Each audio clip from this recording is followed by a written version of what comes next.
Usa ka lalaki na bangalan sa dagat nga naglutaw sa dakbayan sa Lapu-Lapu. Mga supporters ni Vice Presidential candidate Leni Robredo dili mo suporta ni Mar Rojas.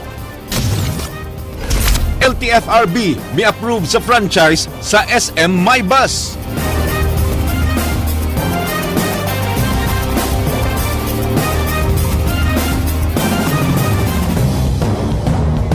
Maayong hapon Sugbo ug Kabisayan. Usa ka call center agent na bangalan sa kadagatan sa Lapu-Lapu nga wala nay kinabuhi. Kini giaksyonan ni Ray Pasaporte.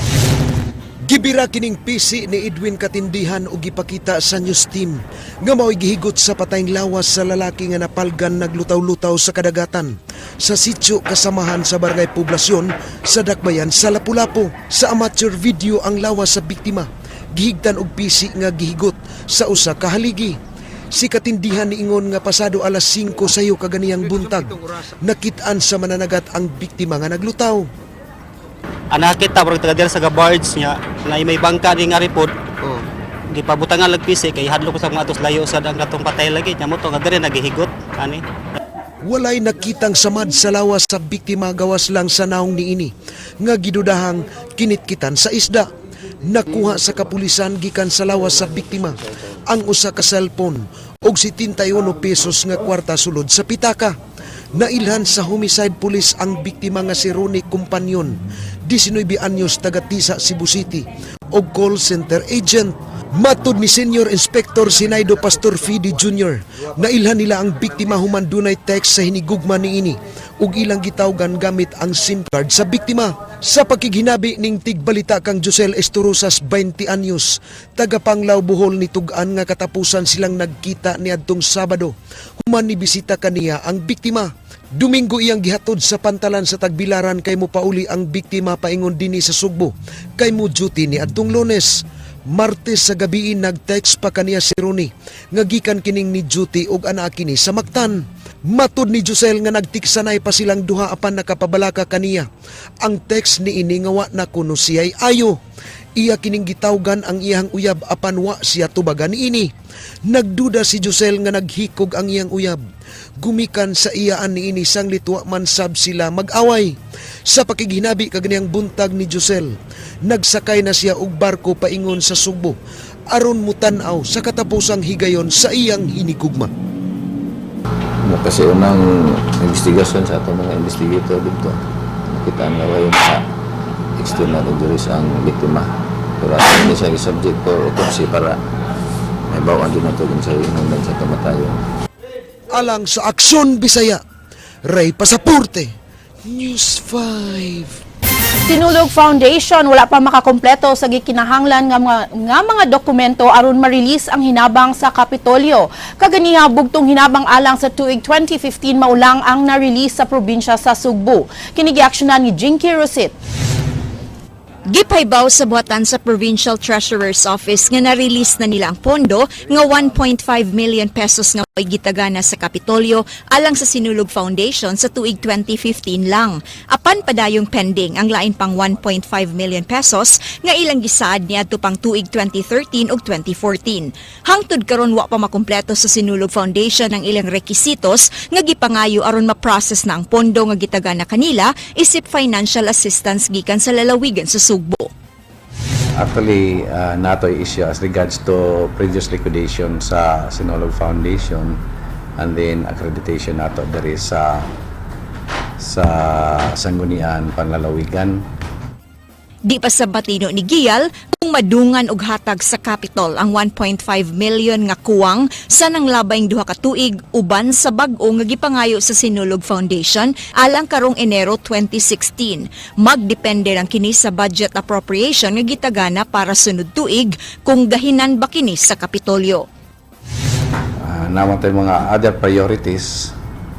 Ato ni dili mo sana siya ingon at di mas na maingon nato nga obligation gina sa province kay dili man na statutory or contractual obligations nga mapugos gyud taghatag depende man na sa atong executive as well as sa sanggunian nga mo authorize atong executive pinaagi sa annual appropriation.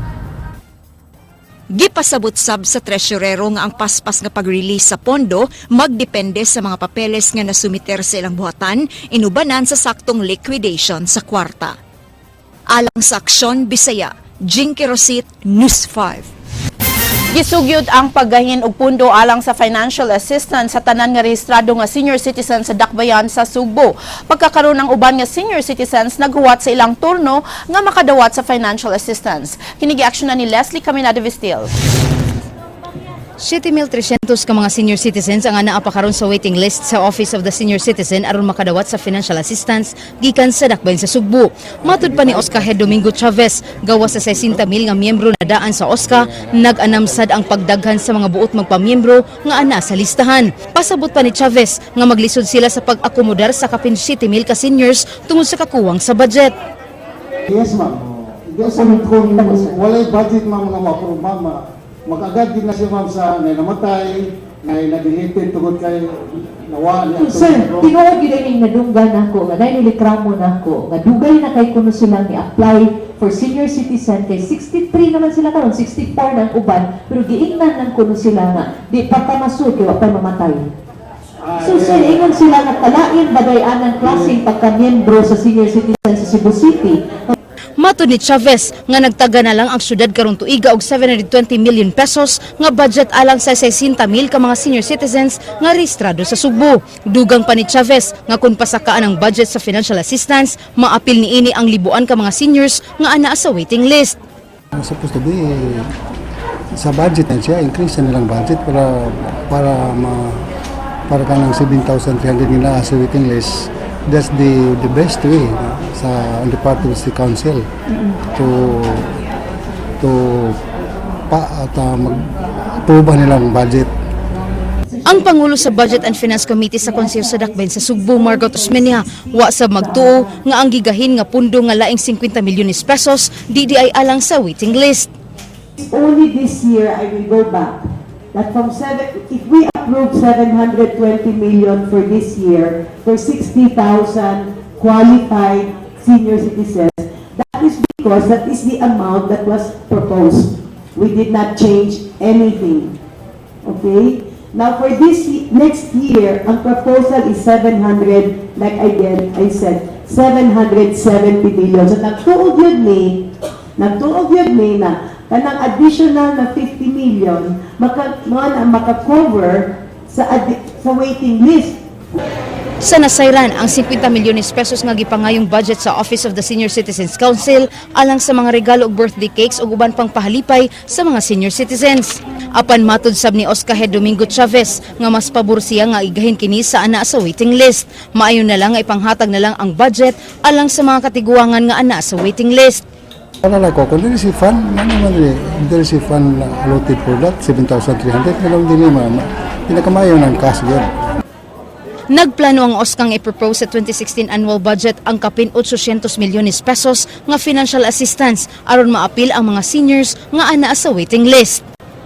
Alang sa Aksyon Bisaya, Leslie Caminada Vistil, News 5. Gisusi na sa Disaster Office sa lalawigan sa Sugbo ang kahimtang sa kalungsuran nga posibleng maapektuhan sa ashfall sa Canlaon Volcano. Kini gi-aksyonan ni Jinky Rosit. Sayo nga gituyok sa mga sakop sa Provincial Disaster Risk Reduction and Management Office sa mga kalungsuran nga ana nahimutang sa kasadpang bahin sa lalawigan. Ilang gisusi ang kahimtang sa panglawas sa mga residente nunot sa padayon nga pagbuga og aso sa bulkang Canlaon. Buot masayran sa Kapitolyo kung dunay epekto ang volcanic activity sa publiko aron dali kining aksyonan uban sa Provincial Health Office. Nagtambayayong ang duha ka mga ahensya sa pagmonitor sa mga lungsod sa Balamban, Asturias, Tuburan, Baril, Aluginsan, Pinamungahan ug Toledo City. Tahan kay taas na ba ang kuan ang labay gahapon sa kuan katong mga ningawas nga aso, mga ash. So kana atong monitor kung wala man gani malipay ta pero we will still keep on monitoring kay lisod kayo kung kumpensa ta.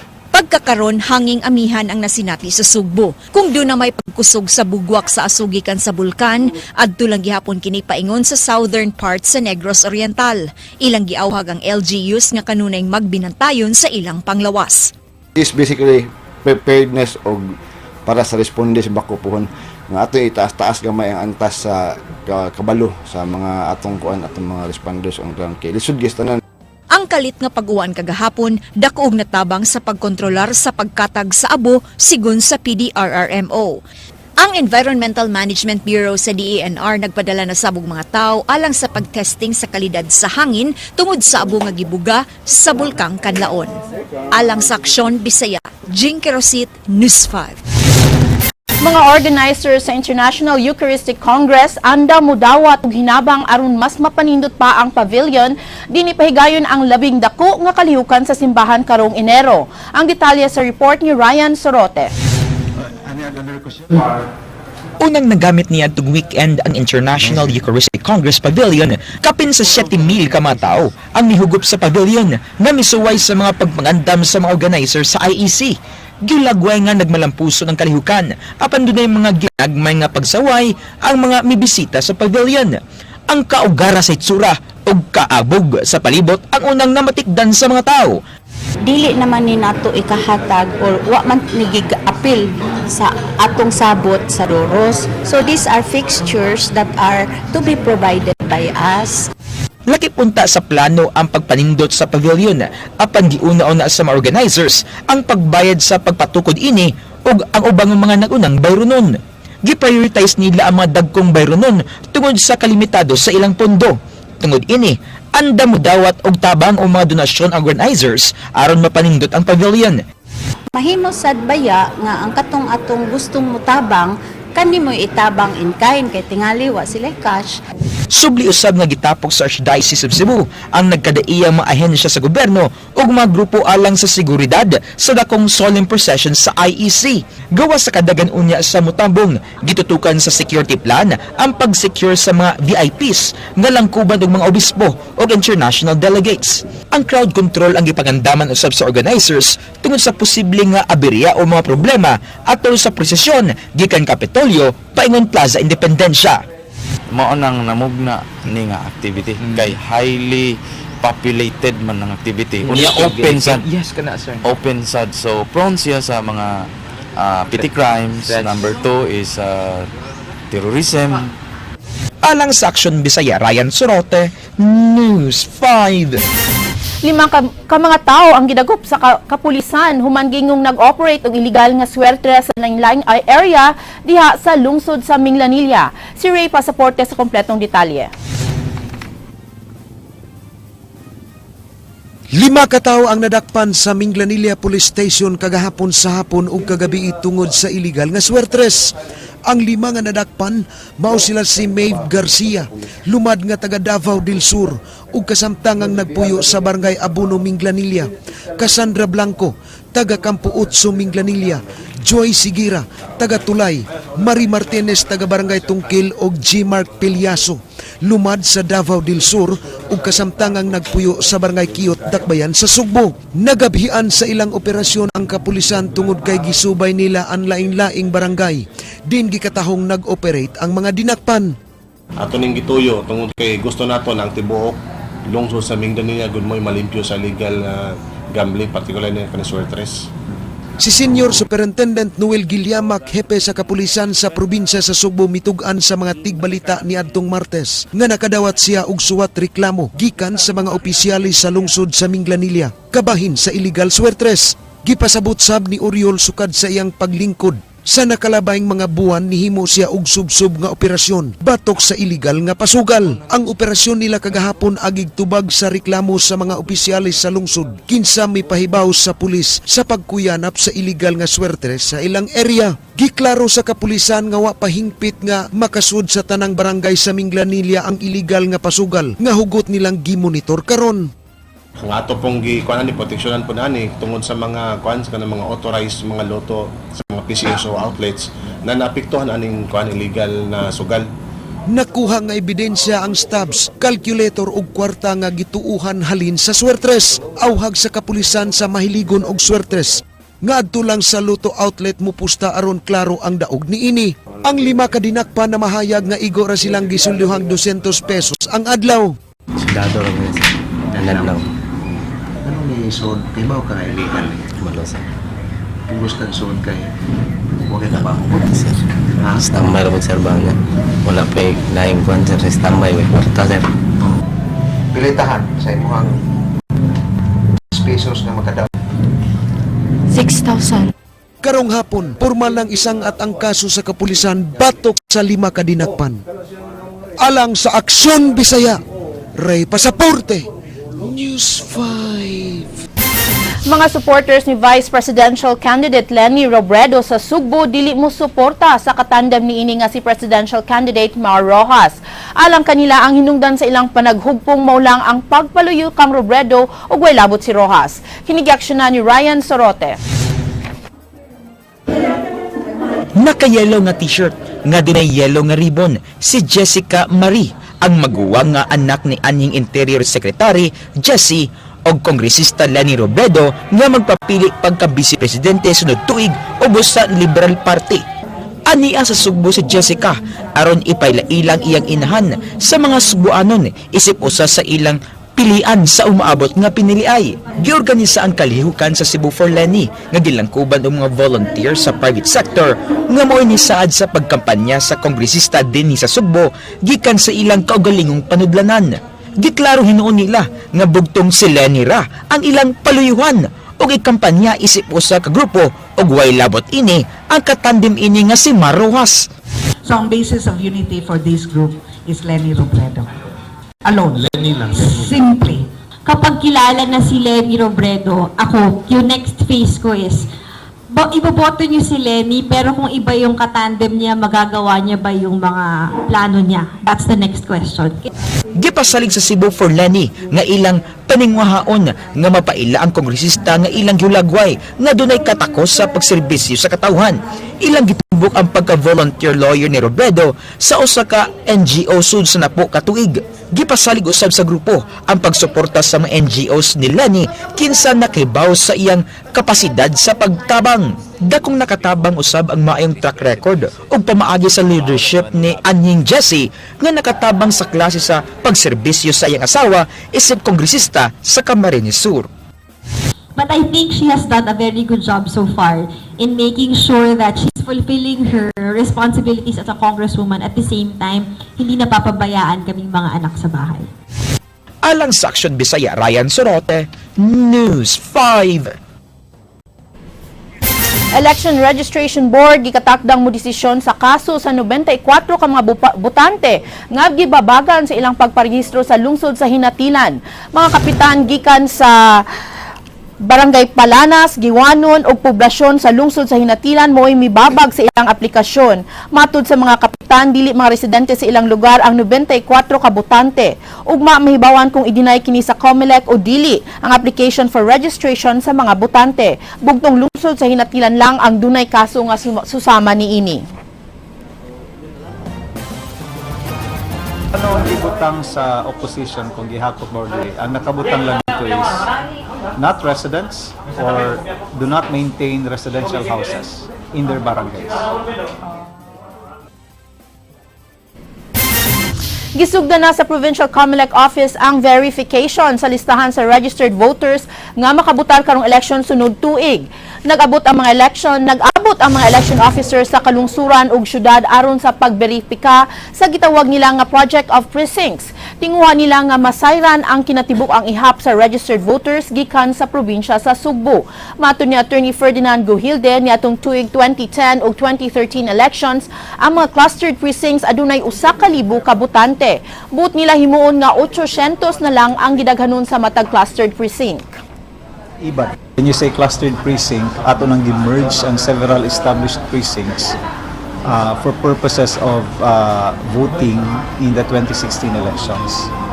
So chances are pananglit.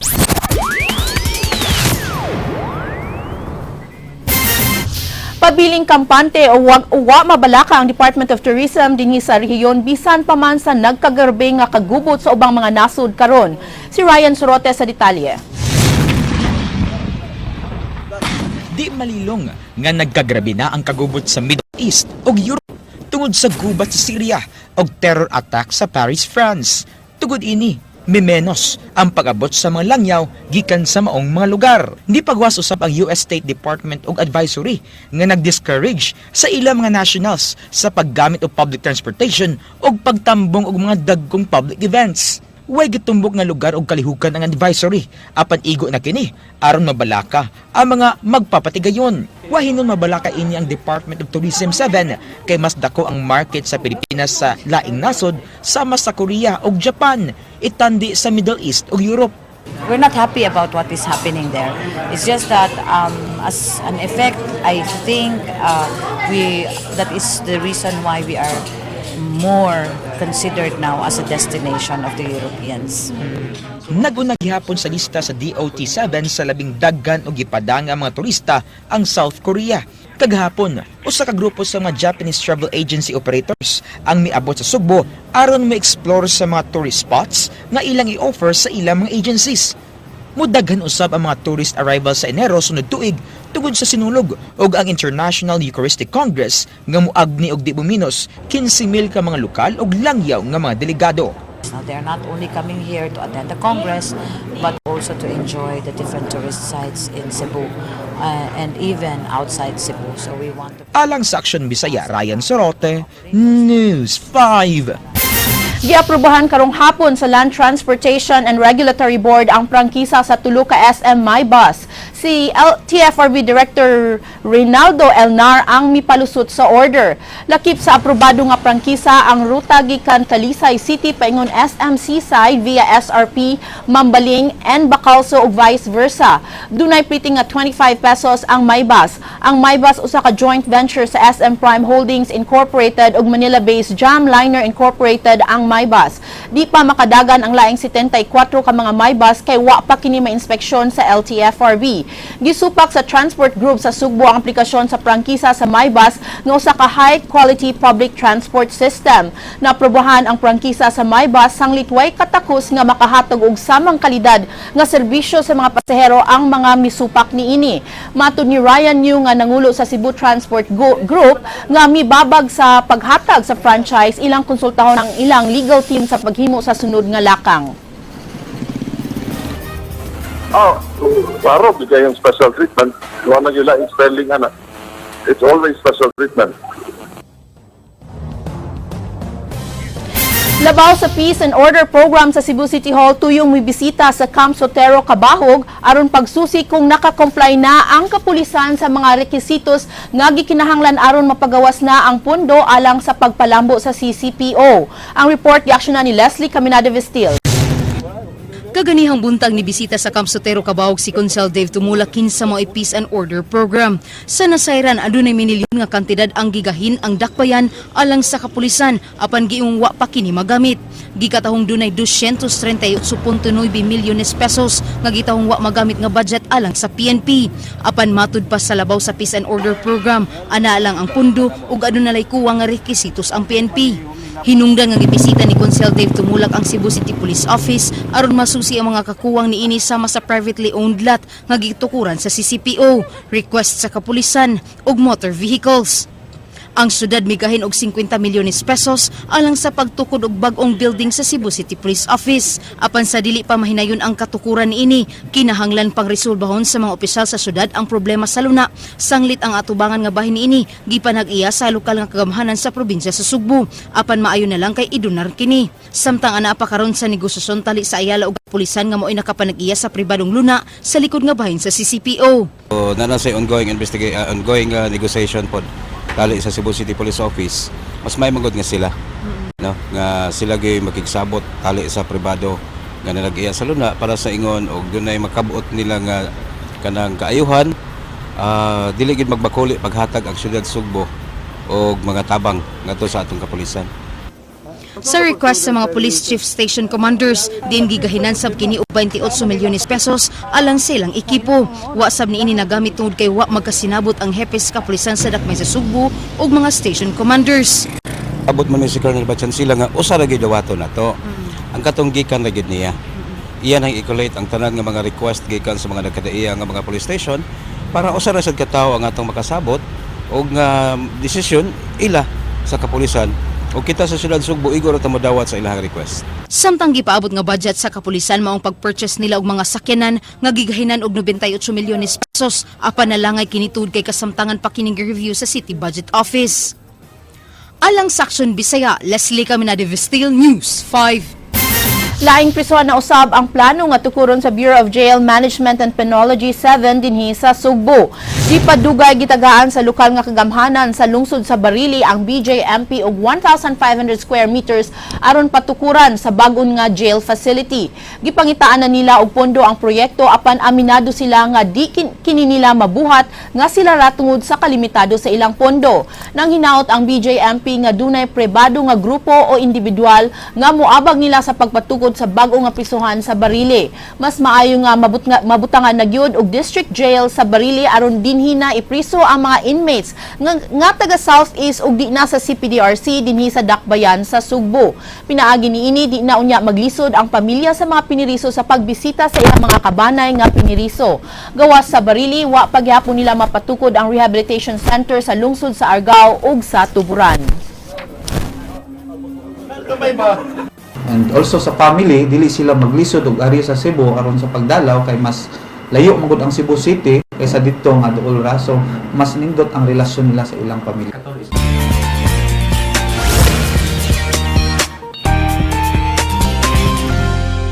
Happy Day mga igsoon! Pipila sa mga highlights sa kalihukan sa kapistahan sa Dakbayan sa Karkar atong gisundan dali og kuyog ta sa paglakwat sa ni JP Lau Kotsara.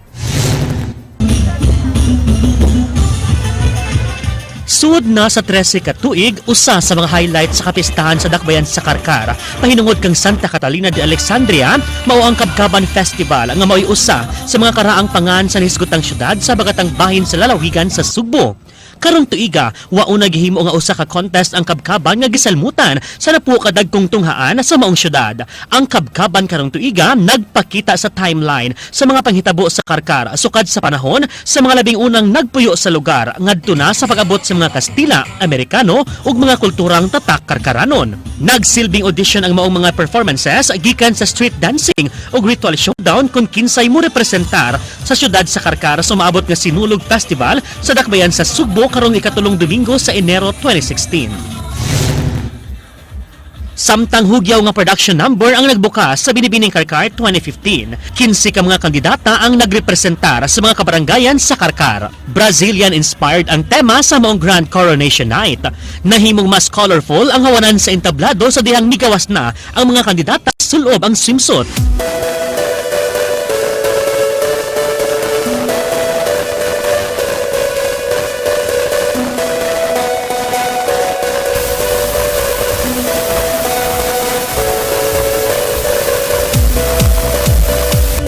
Gisundan dayon kini sa evening gown.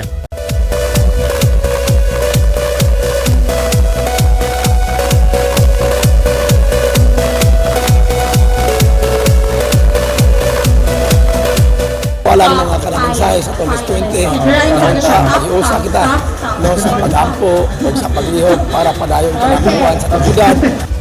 Sa karapusang bahin, gikoronahang Binibining Karkar 2015 si Katie Sanders nga nagrepresentar sa Barangay Liboron. Ania ang kinatibuk ang resulta sa mga mananaog.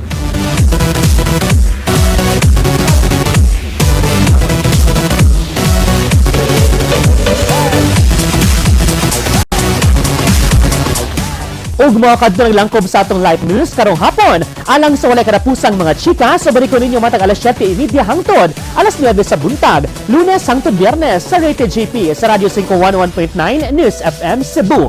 Kini si JP Lau Kotsara ang atong word of the day nagkanayon. Don't judge the book if it's a notebook. Agay!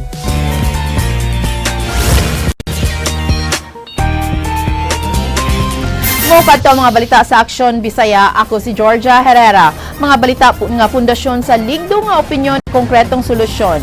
Bisan asa, bisan kanusa kapatid, kay di lang kutob sa balita, aksyon!